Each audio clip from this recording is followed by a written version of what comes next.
Le formalisme mathématique, qu'on pourrait dire plus simplement les formules mathématiques pouvant nous aider à résoudre des problèmes d'ordre optique.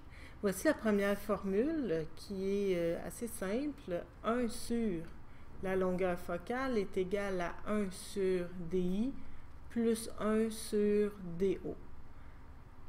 Je vais définir DI et DO plus tard. On a aussi une formule qu'on a déjà vue dans les sténoscopes. HI sur HO est égal à moins DI sur DO. À partir de maintenant, si on ne l'a pas déjà fait, il faut absolument mettre un moins dans cette formule-là. Le moins fait partie de la formule et c'est pour nous aider à respecter la convention des signes que je vais expliquer grossièrement ici, mais qui sera plus expliqué à la page suivante de votre cahier de notes. Donc, LF, vous le saviez, LF, ce que ça représente déjà, LF, c'est la longueur focale. Et la longueur focale, c'est la longueur située entre le sommet du miroir et le foyer. Ceci, c'est la longueur focale. Dans un miroir concave, le foyer est du côté lumineux. Tout ce que je dis ici, prenez-le pas en note, faites seulement écouter ce que je vous dis. On va condenser ça dans le tableau de la page suivante ensuite.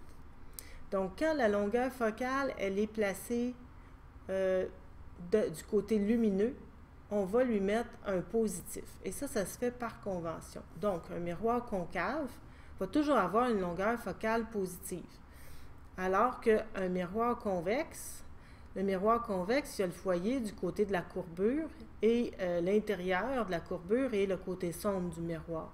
Donc, on va parler de longueur focale ici négative.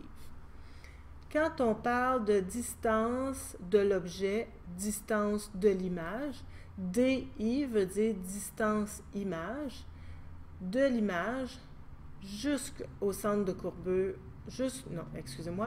de l'image jusqu'au sommet du miroir. Quand l'image est du côté de la lumière, encore une fois, on va lui donner le signe positif. Dans ce cas-là, ici, dans un miroir convexe, l'image est toujours virtuelle, droite et plus petite, et elle se situe toujours derrière le miroir. On va lui donner une valeur négative. Quand l'image est du côté sombre, la distance entre l'image et le miroir est négative.